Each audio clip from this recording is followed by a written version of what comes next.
the road again.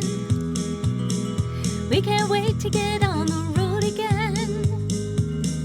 Telling stories to our family and our friends. We can't wait to get on the road again. On the road again. We can't wait to get on the road again. Telling stories to our friends. We can't wait to get on the road again. Welcome to our monthly AAA podcast, Affinity, Allie, and Annette on the road to good storytelling with your hosts, Allie Spooner and Annette Morey. Hi, everybody. I'm Allie Spooner. Welcome and thanks for joining us today. With over 30 titles with Affinity, I'll claim to being a serial writer. I simply have a hard time saying goodbye to characters. I write primarily Southern-based stories, but in genres from paranormal to mystery intrigue. I hope you will enjoy our road trips and meet some authors new to you. And of course, I'm Annette Morey with Affinity Rainbow Publications. I'm pretty sure I've settled into a brand that includes kind of a quirky, unconventional style of writing, which undoubtedly gives my publisher fits. After 30 published novels, I still feel like I have a lot to learn from others, and I hope our guests will help illuminate me. I've been really fortunate to have a small but loyal reader base and surprising recognition on some of my novels. I don't know, they must like quirky, I guess. Yeah. Each month, we'll invite a special guest to join us as we discuss various topics of interest to writers and readers. We'll invite our guests to do a short reading and then follow with questions on the featured topic while encouraging them to do at least one giveaway to our audience. This month, near and dear to me, we'll be talking about political thrillers, one of my favorite genres. I love me some page-turning action, and apparently, according to Allie, this is my lane. So along with our guests, I'll be doing a reading from my second book in the San Diego series called Politics of Love, available worldwide and soon in audio. Following our podcast, we'll upload to a newly created YouTube channel, and I hope you'll consider subscribing so you never miss a future podcast. Please. Our special guest today is Angela Koenig, who has written an award-winning series with that heart-thumping action I love. The second book, Rendezvous in Himalaya, was a Goldie finalist, and it's just an awesome series. Angela was born in California, raised in Nebraska, and now resides in Illinois. That's my home state. She's worked at a number of occupations, including janitor, teacher, house painter, proofreader, and telephone operator. A practicing, I don't even know how to pronounce this, Angela, autodidact? Is that? Autodidact. Autodidact. And you'll have to define that, because that is not a word that I have heard before. Some of her interests are recent and ancient history, literature, Gaelic, and geology. Yet when all is said and done, it's reading that's the point. She always wanted to write, and there is an unfinished novel about an orphan puppy started when she was in 5th grade, but it wasn't until a little Apple computer made instant editing possible that the dam broke. She believes that story is serious stuff, that through fiction, we can see further and feel more deeply, and she hopes that her stories contribute to this goal. She's the author of the Refraction series, Rebellion in Ulster, Rendezvous in the Himalaya, and Requiem for Vukovar, which are included in one omnibus volume, and also Reach the Huron, which is a prequel, right, Angela? Yes, it is. That's the prequel. Yeah. All right. So without further ado, you're on, Angela. Take it away. And first, tell us what autodidactic means. Well, it's kind of like I just continue learning all of this stuff, and it's more that, it just means self-taught, rather than taking classes on something. Okay. So, it's something that I practice religiously every chance I get. Thank God I'm retired. Now I can autodidact all I want. So, okay. The reading is from Requiem for Vukovar. And just a bit of background. This reading takes place, it's early summer in 1991. Jerry and her partner Kelly, who met in Rendezvous in the Himalaya, have joined a group of refugees fleeing violence in Croatia, a province in the disintegrating country of Yugoslavia. Jerry's on the run because of her past association with the Irish Republican Army, a story that's told in Rebellion in Ulster. Warplanes have just strafed the column of refugees. And I have the book here, I believe, which would be useful. Okay.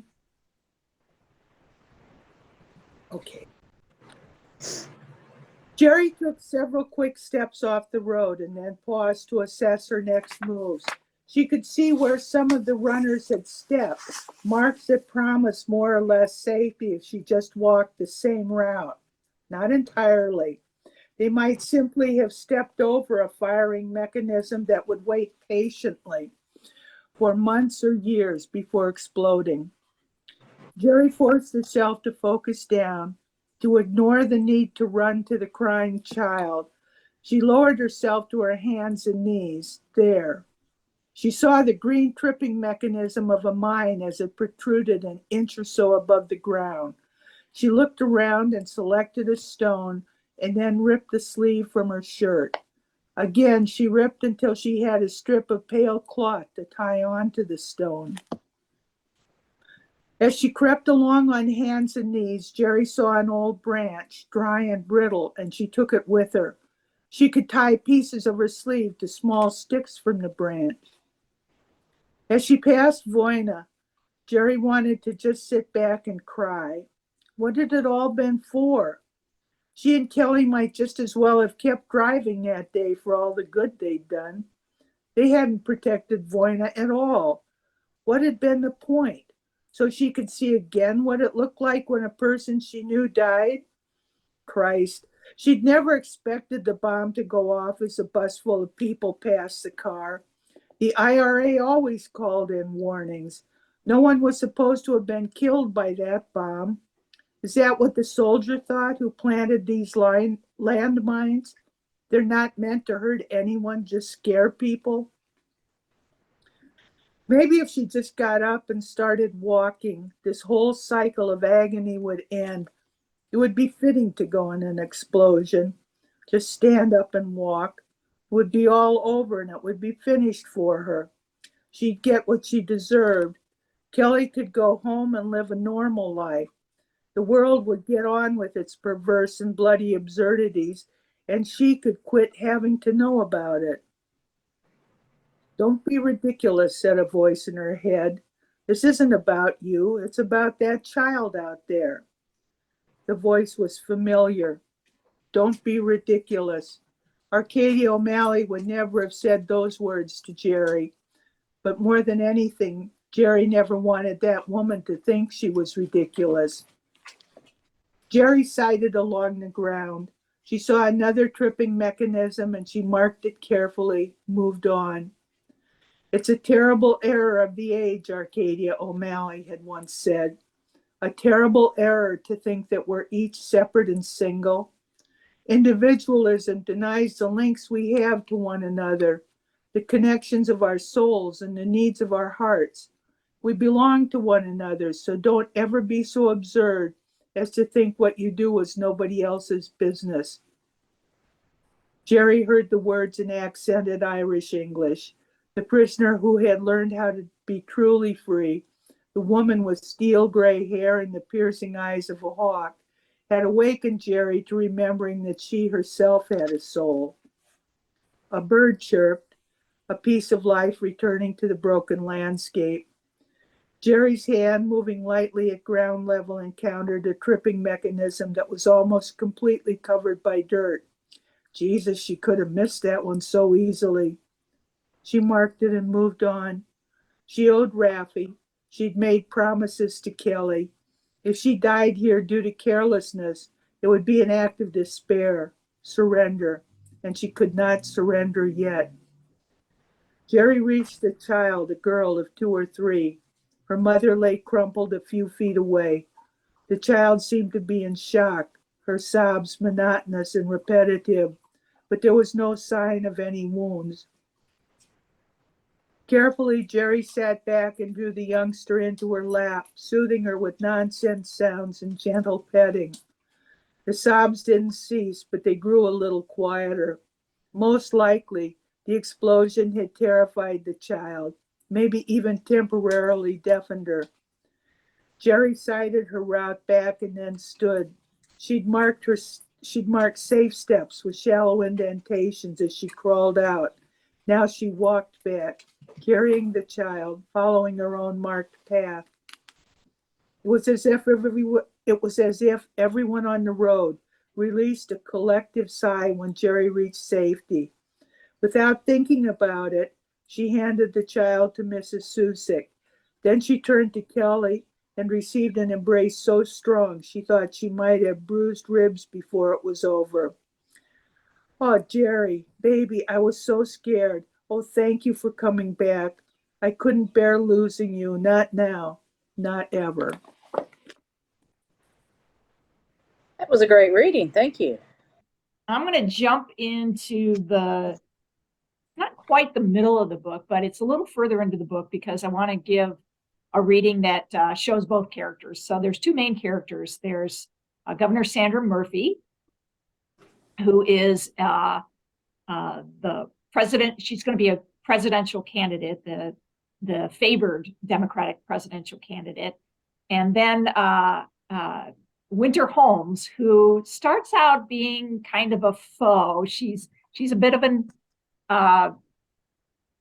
a enemy to Governor Murphy because she asks really pointed questions. And so the scene that I'm going to read is one where they meet. She goes to this lesbian bar, Governor Murphy, and sees Winter there. And that's the scene that I'll read. Of all the gin joints, Sandra knew that voice. She put the pieces together while berating herself for the decision to stop at Lavender Lips for a quick drink and to commiserate with Jerry at the same time. The woman turned slowly, and Sandra lost her carefully engineered poker face for a second. She risked direct eye contact. Governor Murphy, are you following me? There was that smoky voice, the voice which had not so long ago asked that pointed question. However, regardless of how upscale and discreet Lavender Lips was, Sandra couldn't figure out why Winter would be in a lesbian bar. You 2 know each other? Jerry asked, while grinning and winking at Sandra. Not like that, Sandra corrected, and immediately regretted that response. We've crossed paths before. Ms. Holmes is a member of the press. She works for True. Jerry had the good sense to cringe. Oh, that's right. I almost forgot you were a reporter for that propaganda machine, and a major thorn in Sandra's side. Winter shrugged and glibly replied, good thing it's irrelevant to my desire for a good microbrew, and you've never held that against me. Sit, Governor Murphy. I promise I won't bite, at least not in the safe space. I presume Lavender Lips is a safe space for you. What will you have? I'll buy. It's the least I can do for always giving you fits at your press conferences. Thanks, but I'd prefer to purchase my own drink. Unfortunately, I can't have the press misinterpreting your generous offer. Next thing I know, I'll be part of a trumped-up scandal exploited by your network. Winter grabbed her shirt and feigned an expression of hurt. I may ask tough questions, Governor, but I have never reported or repeated any falsehood. So don't lump me in with some of my colleagues who are entertainers, not reporters. There is a difference in the programming. Sandra scoffed. Perhaps, but you work for a network that gleefully sidesteps the ethics of reporting without bias. While entertaining to some, opinion pieces are a real danger to others. You're an intelligent woman, Ms. Holmes. So frankly, I believe that network is beneath you and your talents. But what I'd really like to know is why you are here. I haven't been to this bar in years. Were you hoping to glean a salacious tidbit about me by sidling up to one of my closest friends? You do your research, I'll give you that. So much to unpack in your series of statements, peppered with, dare I say, insulting questions. Winter grinned. Why does anyone frequent a lesbian bar, Governor? I'm not at all afraid of my queerness. Avoiding queer venues is your shtick. So, Winter was queer. Now, that was an interesting piece of information. Sandra opened her mouth to defend her decision to avoid public places and that generated gossip and innuendo, especially within the right-wing media. At the last minute, she stopped, not wanting to come across as defensive. If you bothered to take a breath rather than jump to conclusions, you would have learned that I've been coming to Lavender Lips for a very long time, Winter continued. I found this bar about a month after moving to the area and have been a regular ever since. Jerry is one of the few individuals I would call a genuine friend, especially in the overly pretentious Southern California crowd. How about if we declare Lavender Lips a safe space? I promise I won't use anything I learn about you in this bar in any segment I choose to write. You have my word. Winter stuck out her hand. Sandra tentatively accepted Winter's hand and shook, glancing at her friend who had watched the exchange with apparent interest, ending with a single arched brow. Sandra said, I'll take one of your famous lemon drops, Jerry. You can put Miss Holmes' beer on my tab. Winter chuckled. Ah, now who is trying to bribe whom? Hoping that my future questions will be softballs like the ones you receive from the network that shall not be named. If I admit the network I work for leans right, you must acknowledge our competition practically falls all over itself to ensure they don't tarnish your golden image. Perhaps, Sandra agreed, but at least they don't tell outright lies. I would think the rampant homophobia would have sent you packing long ago. Sandra shook her head. I just don't get it. Winter shrugged. I'm merely invested in the truth, Governor. Unfortunately, your favorite place to give interviews already had a token lesbian. Since they weren't interested in hiring me, I went to their competition. True gave me a chance, and they treated me well. I don't have to agree with all my colleagues to do my job. How about we pivot to another topic? What took you so long to come out? Strictly off the record, she added. Great reading. Great reading. Politics of love. Fantastic. And I'm so glad that you are taking this series a step further, and I'm really looking forward to seeing what else happens with the next generation. Thanks. All right, ready for some questions, Miss Angela? Uh-oh. Besides being an awesome author, you're also an editor for Affinity. Can you talk about some of the challenges as an editor that you have come across? Well, I would say that my main challenge is that I need to slow down and hear every word in my head while I'm reading so that I can recognize rhythms and inconsistencies, anything that interrupts the flow and ejects a reader out of the magic of the story.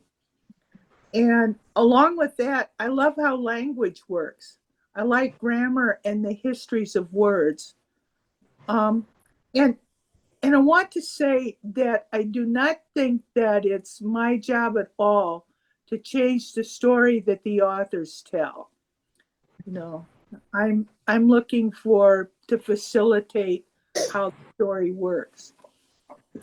Yeah, and you do a really great job with that. I mean, that's one of Yeah. the things. That's why you're my favorite editor, because it seems like you don't try to change my voice. Exactly. Yeah. And I appreciate that. Thank you. Is this your favorite genre to write in? This sort of action, political kind of thriller stuff? Well, my favorite genre, I'd say, would be adventure plus romance plus history. Yeah. And I believe that women loving women have been present since we all lived in caves and clearings. And my challenge has been to show us there. From that premise, it's easy to mix romance and history, especially if you also believe, as I do, that it's love that generates the best of human behavior. Awesome. Well, this next question, both of you could answer because you both write similar type of characters. Why is it important to write strong characters with fighting capabilities, and why? Angela, you want to go first? Well, when I started writing, it was like only Xena and Wonder Woman were the culturally imagined as women who could fight back against violence. And we had the warrior goddesses like Athena and Artemis. But at that point, I felt it was important to portray women as not needing to be protected, but as autonomous people who could fend for themselves. I wanted the images to become part of our culture, and they have. Yeah. Nothing better than a badass woman. There is nothing bad. Yeah, it's very interesting because I don't think that there is enough media out there that portrays women as fighters, as anything besides, sort of the tending to the home and being nurturing and all of that. And I don't know about you, but I just recently saw the movie The Woman King. I absolutely loved it because it was a historical representation of women warriors that was, I mean, this king, the most elite fighters were women warriors. And, there's all these writings, but I don't know how historically accurate they are about the Amazon women, blah, blah, blah. And this was based on history. So I thought it was pretty fascinating. It was probably based on the Amazon warriors, or, the Amazon warriors were based on this historical accuracy of this king. I'm not really sure what, but somebody ought to write a novel with those characters, because that would be awesome. Excellent. So I know you have romance in your Refraction series, Angela. Is it hard to weave the romance into that story? And what do you give more prevalence to, the romance or the action? And also, are you a fade to black or doors wide open, or no intimacy at all? What do you choose, or what's your preference? Well, I've kind of moved on that. To begin with, it was like I sort of challenged my ability to write about the facts of women loving women. But as I wrote on, I became more interested in what the meaning of love had in the lives of my characters, and, how they discovered it, how they accepted it, how it changed them. And there really is an evolution from the first novel, which is the one in Ulster, and to Reach of the Heron, which is the late prequel. So I would say that, I appreciate all of it, but I myself have found myself more interested at this point in sort of like the meaning, that how their lives change. Yeah. Okay. How do you build the tension and pace the novel for optimal effect?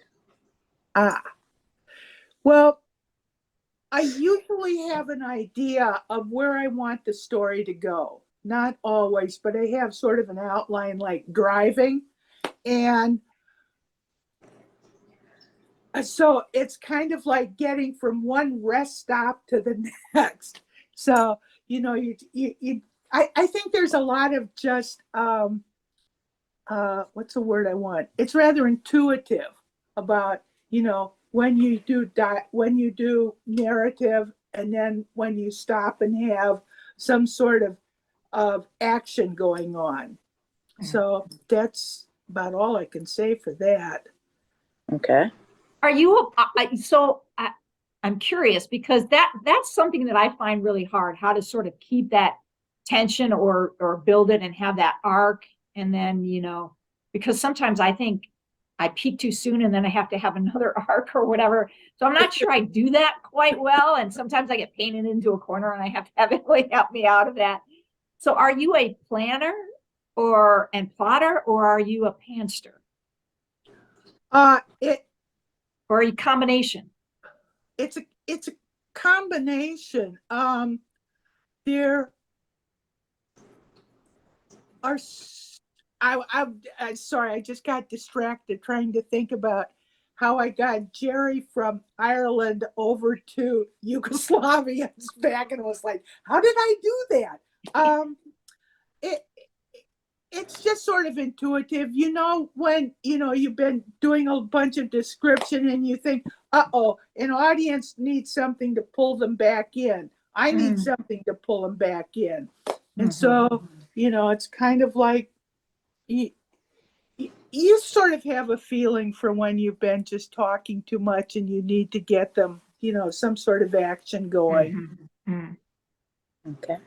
Yeah, I was hoping to learn from you on Allie that. gets us a big meal, and then I get really hungry. Annette